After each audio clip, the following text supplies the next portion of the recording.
Most nights passed quietly. I had a rhythm not exciting but comfortable. My name's Ryan. I'm 28, a graphic designer. I live alone in a small third-floor apartment on the edge of the city. It's the kind of place where the windows rattle during a storm, and you can hear your neighbor sneeze through the walls, but it's mine. I'm not someone who needs noise to feel okay. Silence never scared me.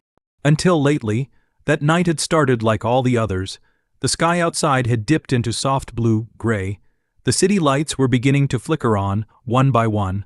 I had just finished dinner leftovers and was rinsing out the last dish when my phone buzzed on the counter behind me. I almost didn't check it.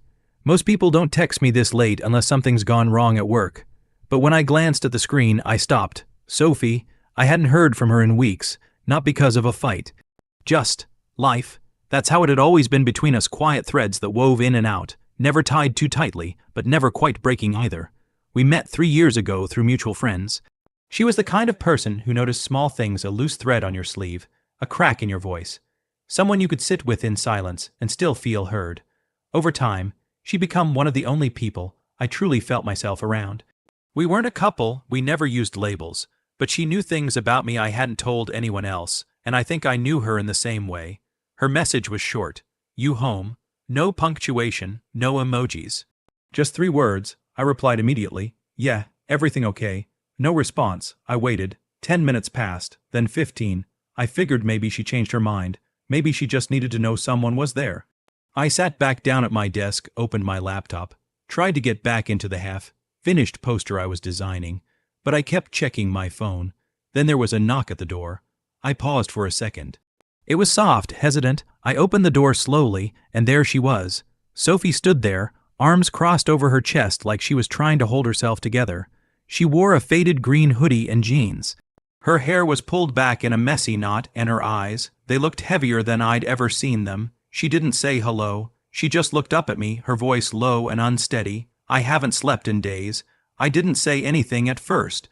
I didn't need to. I stepped aside. She walked in. She didn't ask. She didn't explain.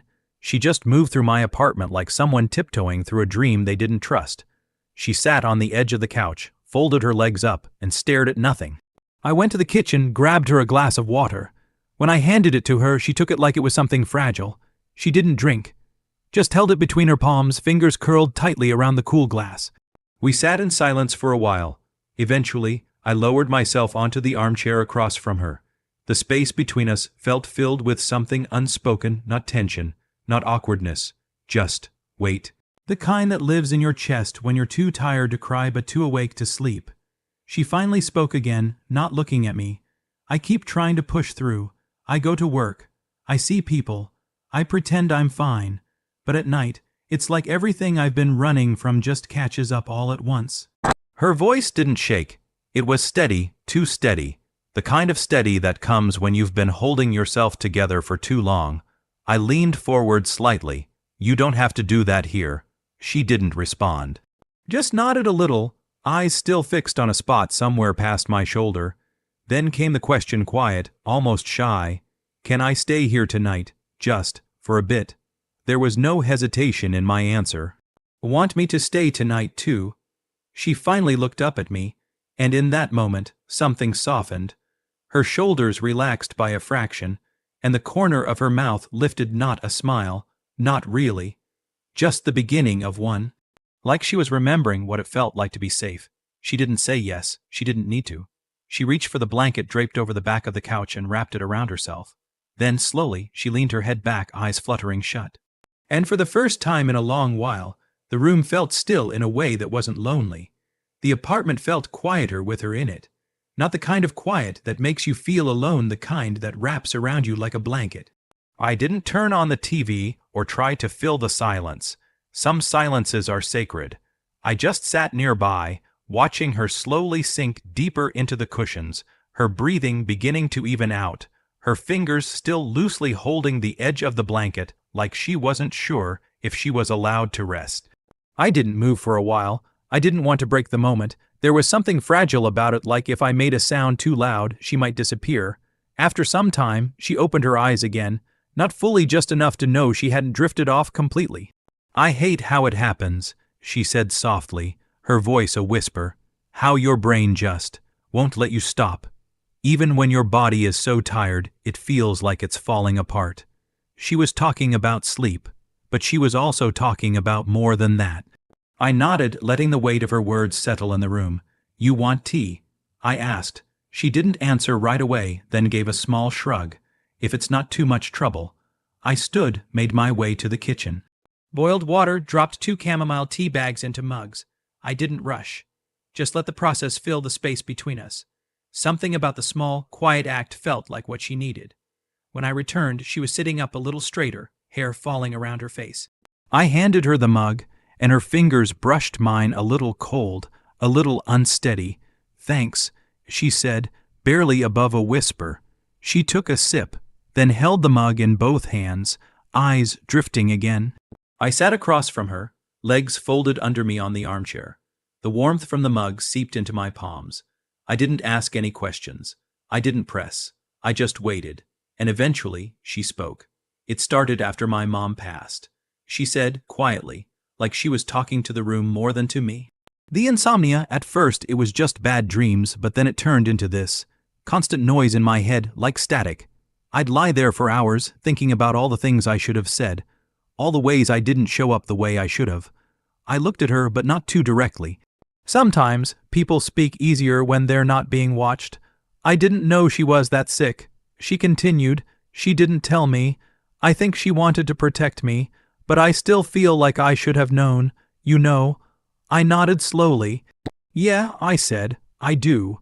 The truth was I did. I hadn't lost a parent, but I'd lost people. And worse than losing them was that feeling that somehow you missed something that you should have paid more attention, should have picked up on the signs. Grief is cruel like that. It doesn't just hurt, it accuses you. Sophie looked down into her tea, then gave a small, almost bitter smile. Sorry, she murmured. I didn't mean to dump all this on you. You're not. I said gently. You're just being real. That's not the same. She didn't reply right away, but I saw her shoulders drop slightly. Not completely, just enough to notice. That subtle shift that happens when someone feels safe enough to let go of something they've been carrying.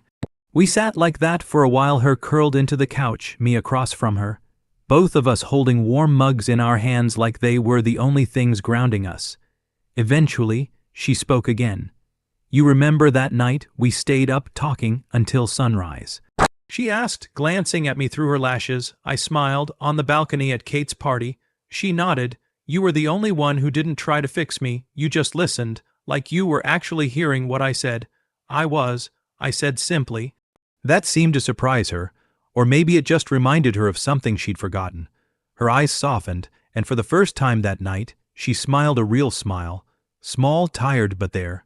It's funny, she said. I've been surrounded by people lately. Work friends, my cousins staying over. But I've never felt lonelier. And then tonight, something just told me to text you. I didn't know what to say to that. So I didn't try to say anything profound. I just leaned forward slightly and said, I'm glad you did. She looked at me for a long moment, eyes searching, not for answers, but for honesty. I held her gaze. Let her see I meant it. Eventually, she set her mug down and pulled the blanket tighter around herself. Would it be okay if I stayed here for a few nights? She asked softly, just until I can breathe again. My answer was simple. Yeah, of course. And something in her face changed, not dramatically, but like a tension she hadn't even realized she was holding had finally started to let go. We didn't talk much after that. The night stretched on, soft and quiet. She lay down on the couch, and I pulled the extra blanket from the closet and placed it gently over her. She didn't say anything, but as I moved away, her hand reached out and briefly brushed mine again. It wasn't romantic, it wasn't dramatic, it was something more important than that connection, trust. I stayed up a little longer, sitting on the edge of the chair, watching the city through the window. The air felt lighter now, the silence no longer so heavy, and somewhere behind me her breathing began to slow. For the first time in days she was sleeping. The morning light filtered softly through the blinds. I woke before she did. Her breathing was steady, face relaxed for the first time in what felt like forever. I didn't move, just sat there in the silence, letting the weight of the night settle in my chest. It was strange how just being present for someone could change something inside you. quietly, deeply. I made coffee and didn't say anything when she finally stirred. Blank, it still wrapped around her like a cocoon. She sat up slowly, eyes puffy, but not from crying, just tired, the kind of tired that sits under your skin for weeks. I slept, she said, her voice surprised even her, like she hadn't expected the words to come out. I smiled. Yeah, I noticed. She didn't say anything else, just took the mug I offered her and stared into it like she could read something in the steam. We spent most of the morning in that kind of silence, the kind that isn't uncomfortable, just full of things unsaid. I didn't press her, she didn't offer anything, but the space between us felt fuller than it had the night before, not crowded, just warmer. By afternoon, she was sitting on the edge of the window seat, watching the light move over the street outside. "Do you ever feel like people forget you?" she asked, not turning to look at me. I was sitting at the table, a book open in front of me but unread, all the time. I said. She finally turned. "I didn't think you would. I'm not good at pretending I don't feel things," I replied, shrugging slightly. She smiled at that, barely. "I used to be so good at it," she said, pulling her knees up under her chin. Pretending I had it together, smiling at people at work, making plans, texting back with emojis. But every night I'd go home, and it was like the whole world shrank to the size of my room, and no one noticed. She looked out the window again, this time not seeing the street but something farther, deeper. "There was this one night," she said after a moment. I was so tired I couldn't stand. I sat on the floor of the shower until the water turned cold, and when I finally crawled into bed, I just stared at the ceiling for 5 hours. I remember thinking, if I disappeared right now, who would even notice? Something in my chest tightened. Not from shock, from recognition. I stood, walked over, and sat down beside her without saying anything. I didn't reach for her, didn't need to. Just being next to her, the air changed. "You don't have to carry that alone anymore," I said quietly. She turned slowly, like the words hadn't fully registered. Her eyes met mine, searching. "No one's ever said that to me before," she whispered. I could tell, not just from her voice, but the way she blinked too fast afterward, like she was trying to hold something back. Her hands were in her lap, fingers twisting slightly, a nervous habit I hadn't seen before. "You don't need to fix me," she said suddenly. "I don't want to be someone's project. I'm not trying to fix you," I said. "I just want you to know I see you. That's all." The silence that followed wasn't empty. It was heavy, filled with everything she was feeling, but couldn't say yet. Then, very softly, she said, "I didn't know how much I needed that." I stayed there with her, side by side on the small window seat, watching the sky shift color. No declarations, no grand confessions, just stillness, just presence. It wasn't love, not yet, but it was something sacred. Something rare, two people slowly allowing each other to be real. She leaned her head gently against my shoulder, just for a moment, and I didn't move. There wasn't a single word spoken after that. There didn't need to be. The hours drifted. Somewhere in the rhythm of the day, she began to move differently, slower, but not heavy. There was a kind of quiet inside her now, something that hadn't been there before. That evening, we didn't say much. We shared a small dinner, leftover soup, some bread, the clinking of spoons the only sound between us. But there was no awkwardness in the quiet, just peace, a steady kind. She laughed once, not a big laugh, not loud, but real. It came out during some small moment I can't even remember now, but I remember the sound. I remember how she looked at me afterward, almost like she'd startled herself. That laugh had been missing for a long time. As the sun dipped below the edge of the window, she stood up and pulled her cardigan tighter around her. She didn't say she was leaving, but I knew she was getting ready. Her bag sat by the door, zipped up quietly while I stood across the room, waiting, not pushing. She paused before putting on her shoes. I don't really know what to say. She admitted, still not looking at me. "You don't have to say anything. I told her not tonight." She nodded, her eyes flickering toward me. There was still something unreadable in her gaze, but it wasn't fear. It wasn't pain either. It was something like gratitude buried under the weight of still being tired. "I'm not fixed," she said, almost apologetically. "I know," I said, a pause, the kind where something tender leaves fragile, but honest. Then, without warning, she stepped forward and wrapped her arms around me. The hug wasn't long, and it wasn't tight. But it was deliberate, whole, her face pressed lightly into my shoulder as if she needed to remind herself someone was still there, still real. She pulled back slowly, I didn't know I could feel safe again. You can, I said. And you will. Her smile was soft, a little uneven, but it stayed. When she left, the air in the room didn't feel empty. It felt full, like something had happened here that would stay quietly in the walls and in my chest. I stood at the window as she walked down the street. She turned once, just for a second, and waved. That night, I didn't need to stay awake wondering how she was. Because for the first time, maybe she wouldn't be awake either.